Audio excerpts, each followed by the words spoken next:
doing another Degas painting, the ballet dancers. And now this time I'm doing the dark underneath. I put a little bit more shape to it, as you can see. I'll keep shaping the figures until I get what I like. About another half hour done. Doesn't really matter how long it takes you. You know, I'm still trying to get the shape of this lady and the face in and that. But you know, the important thing is to get the shapes in the right form and then fill it in. You know, if I draw this, I still have to repaint it and fill it in. So I actually kind of paint and draw. So I'm basically drawing with my brush and moving it. You know, I'll push in the background a bit and clean it up and push her up a little and push her this way or a little and that way until I get exactly the feeling I want. This is a different way of painting than, you know, the sketching and drawings and then doing it. I like doing it this way. Yeah, so what I've been working on is the heads. This head is tilted quite down, and I like that on that picture, and this one's up a little, so I want this to go down. This one I'm pretty close, and this back one won't be too bad, but this one's a little bit too straight up. She needs to tilt forward a little with her head. It's all about having those little nuances and those little just right touches to give you the feel that it's kind of more master painting like, whereas at the moment it's still very rough. I still need the feel of the way they are posed before I can start moving on. I got this one fairly close. She needs a little bit of changing, but I think this one's going to work. And I need these. This one's not going to be too hard, but this one's going to be very difficult to do. You know, I'll just keep doing it until I get it. And you know, you get the same with the legs. You know, you have little marks on the legs, and every time you do a little mark, it changes the way the leg looks. So it's all in these, and the arms. So it's all into little, you know, marks and movement and shadows and lights to get the feel exactly the way you want it. Back to painting.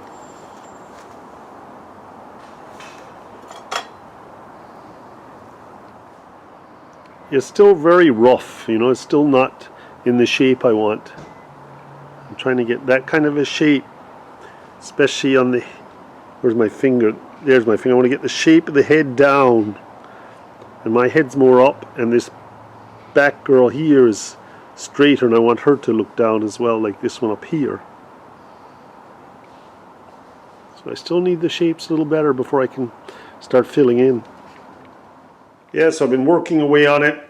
I was at a demo yesterday and I had some kids help me paint it for a while, and it was lovely. They actually used a sponge to make some of the dress perforations kind of transparency, and they used an old bristle brush as well.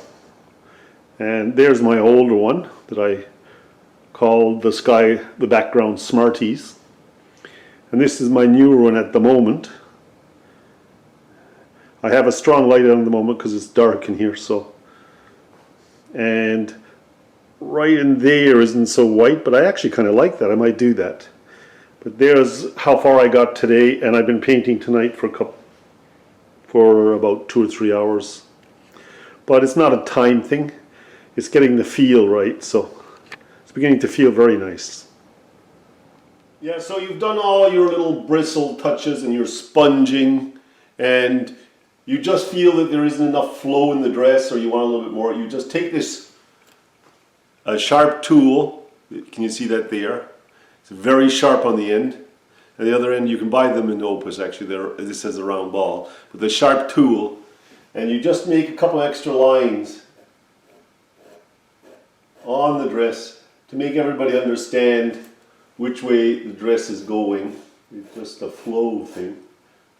It does make a difference in the end.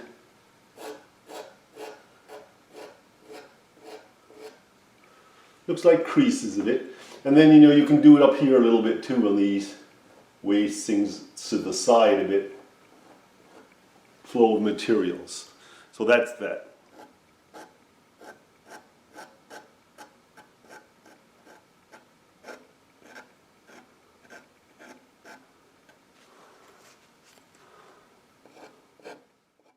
When you scratch the blue, the black undercoat shows through. If you scratch with pressure, you will get the light color of the plywood showing through.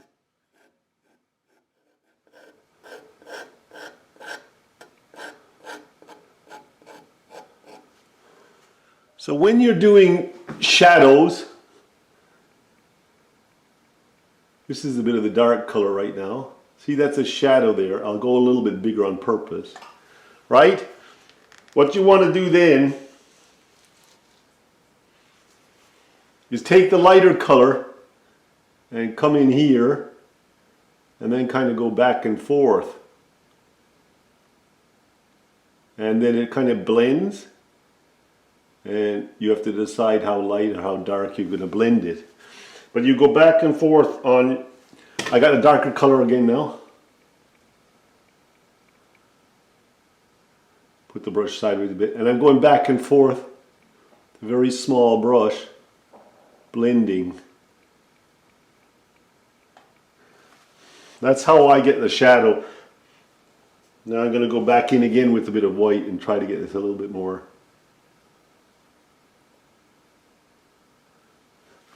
There you go. 10 more white. Up here. Bit of white. See the way it's blending in? And that's how you blend your shadows, and you swap back and forth with your brush from the dark to the light. So it blends. Yeah, I've done the background more like a kind of mottled wall, if you want to call it, so that the dancers stand out more. But even on this one that's nearly a year old, I've touched up things on it and made things a little better. When you go away and you come back, you see things you didn't see before. So I'm still touching up, and I got the faces better here a little bit. But you know, I'm still doing little touch-ups. I'm not great at faces, but I'm trying to get the faces so that I feel like the details there. I'm never going to be like perfect with it. You know, that's the way it is. There'll be always something a little bit I wanted to do better, but you know, sometimes you just have to say, that's enough, I've got to move on. Yeah, so I have this painting completed. You know, I've been working on the detail, and you know, if you look above, I even touched this up a little bit after a year. I found some things I didn't like, and so I've been touching this up. Yeah, so I've been working on this one a lot. I've changed it, and I moved her head up, moved her head down, but I like it the way it is. And this one's pretty good, and I like the one behind. This one needs a little bit more work, but you know, it's very close. I redid the background, and so I'm quite happy with it now. So we've gone through the painting, the underlaying of black that Degas most likely did. So we've gone through the painting and the undercoating in black. I did the dark navy blue black that Degas did, I think.